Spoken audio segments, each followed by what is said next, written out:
session today as well. And I think we all know that Karen's been very passionate around campaigning on housing issues and campaigning for real change. And nothing could typify that more, I think, than the campaign around the Fitness for Human Habitation Act, which Karen's going to talk to us about now, the impact of that act, the campaign, and the lessons that we can draw from the future. So really pleased to welcome you here, Karen, and over to you.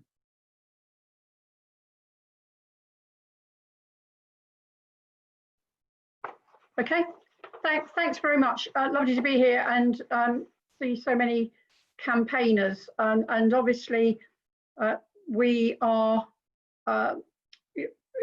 in an exceptionally difficult time that would have been unbelievably challenging for our lower income private renters, even without COVID, and that has exacerbated what they're going through unbelievably. And I think one of the points I just want to make, first of all, because it is germane to what I did with the Fitness for Human Habitation Act, is that although I think we should have an interest in and a concern about the private rented sector across the piece, it's absolutely huge now. It's, I think Jackie said, it's almost doubled since the low point, its lowest point in the late 1980s. There are 4.5 million households now in the private rented sector, and that is, it's the single dominant sector in London now, and it is a phenomenal sector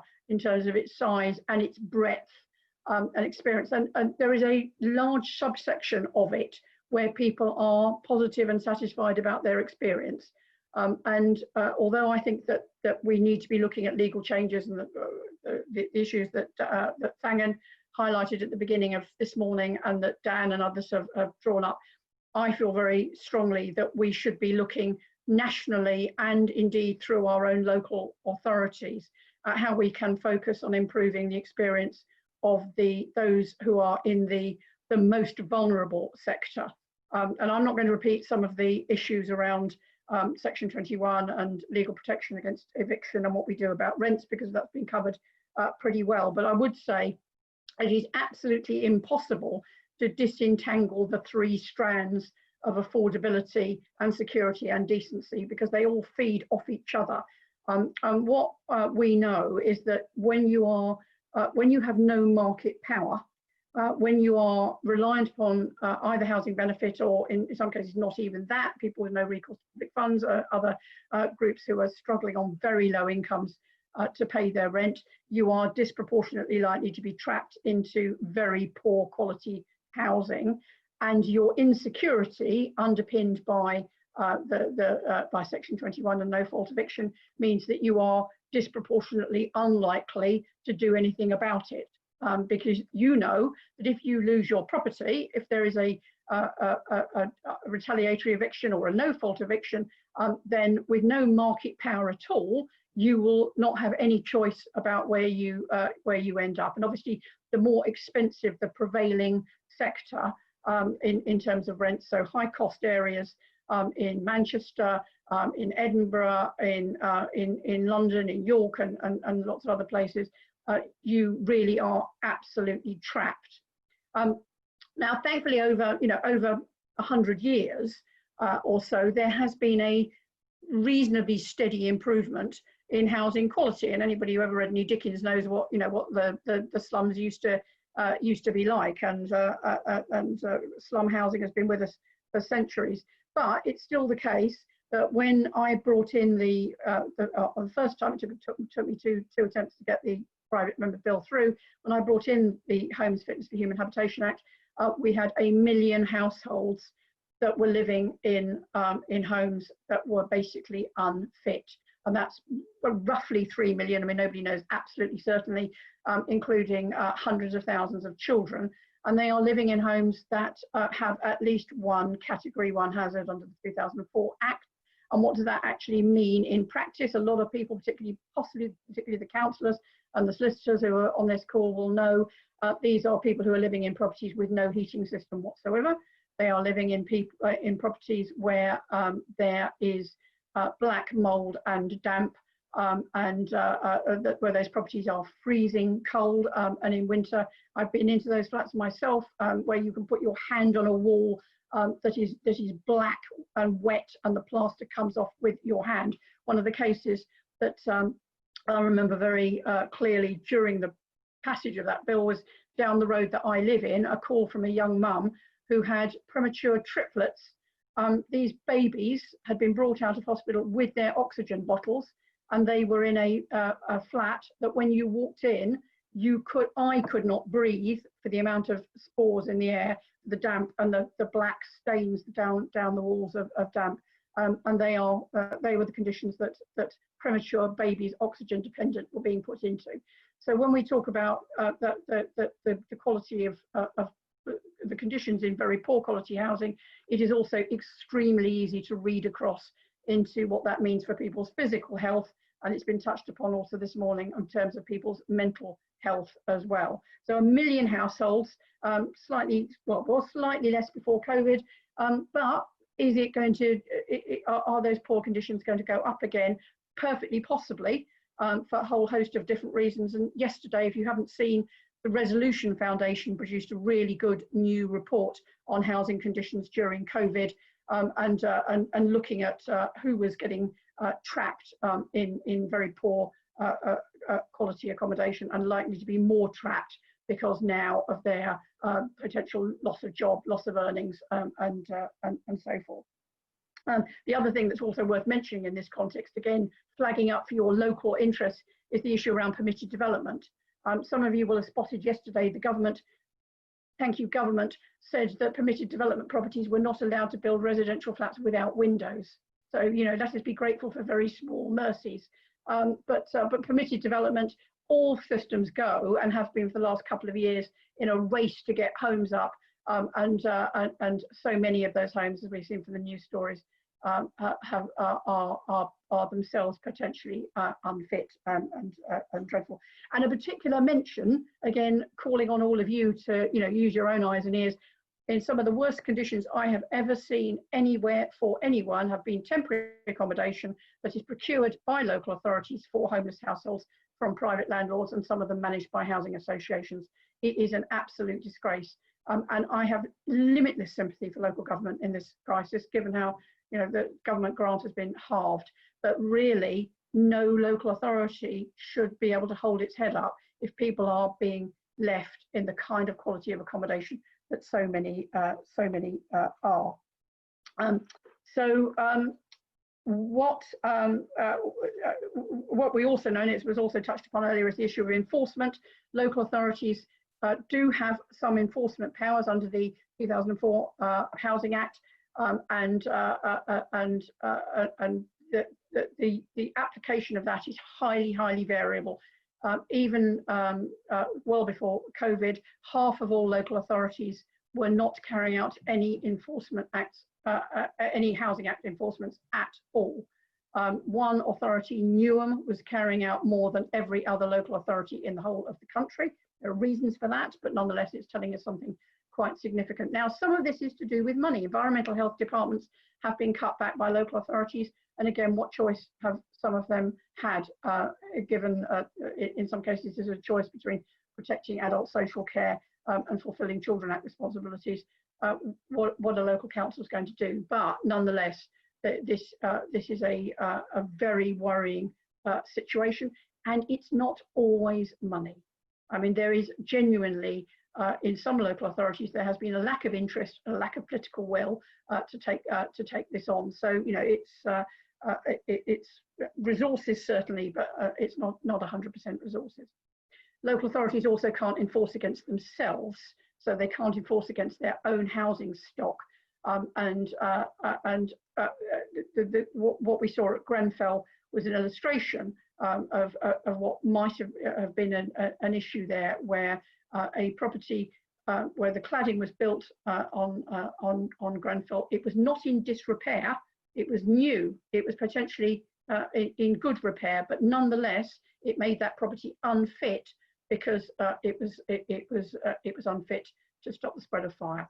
So local authorities can't enforce against themselves, even when there are high levels of risk that are identified by tenants.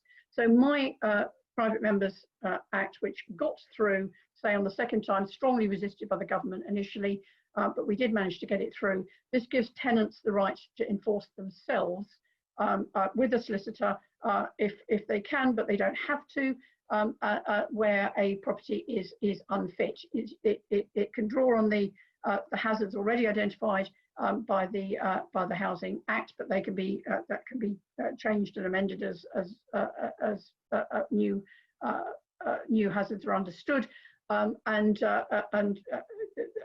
the landlord will then have to make good the issues that are preventing that property being fit, and in some cases they will be able to there will be compensation by the courts if they fail to do so.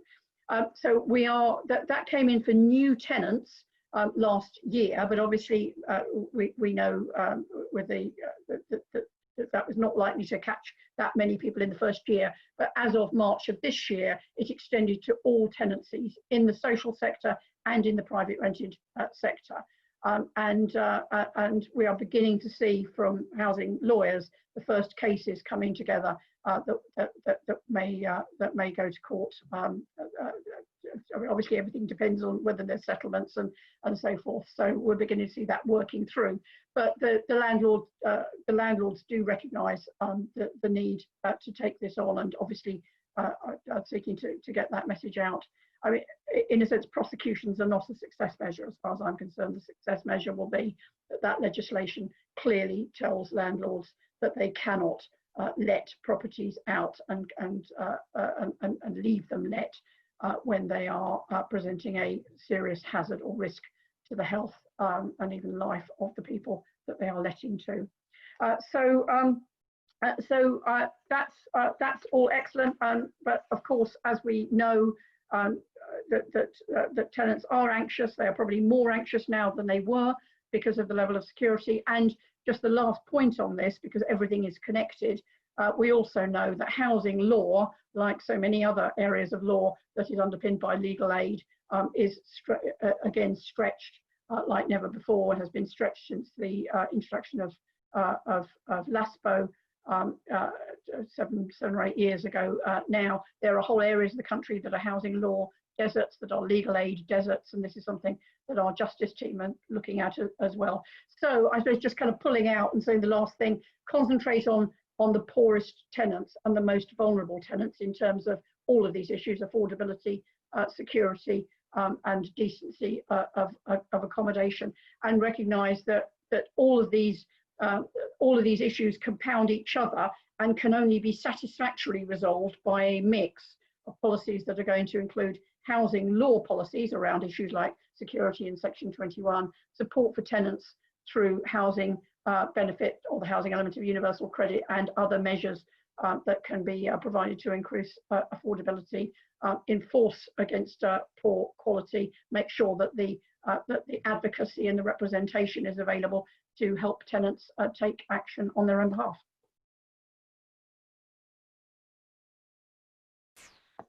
Thank you very much indeed, Karen. Again, that So kind weird, isn't of yes, it's very difficult to.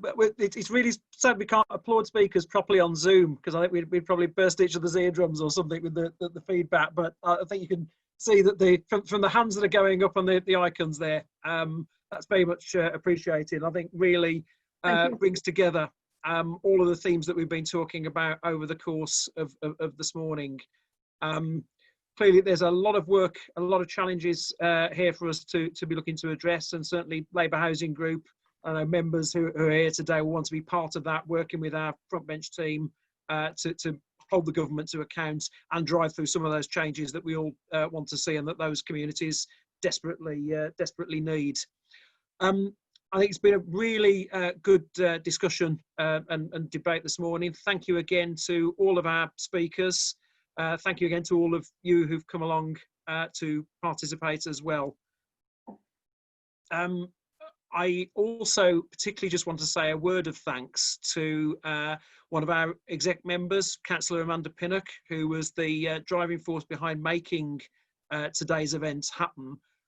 In another world, without COVID, we'd have all been hopefully gathering in Huddersfield this morning with Amanda to hold this event. I've still got an aspiration that there will be an LHG group photograph outside next to the Harold Wilson statue outside the railway station. That is definitely going to happen at some point. But we can't do it, unfortunately, on this occasion. But I did want to say a big thank you to Amanda, who did a lot of the organising around this, ensured that we had the great speakers that we did. So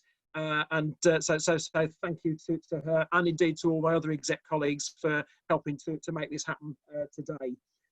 Just to remind you, the recording of this will go up on the Labour Housing Group website. That's labourhousing.org. Please, if you haven't had a chance to go on there, do go and have a look. There's lots of interesting resources to be used there. Also, check out Red Brick Blog. That's redbrickblog.co.uk. It's just gone through a bit of a revamp. You'll have seen the articles that went up around private rented sector issues in the run-up to this conference. Well worth a read, well worth engaging with. We're also on Twitter at Labour Housing, and you can become friends with us on Facebook at LHG Headquarter, if you search for that on Facebook. So please engage with us in all of those ways. If you're not, heaven forbid, a Labour Housing Group member yet, please make sure that you join. The links are on the website to do that. You'll be more than welcome. The more people that we've got engaged in our work, the better. We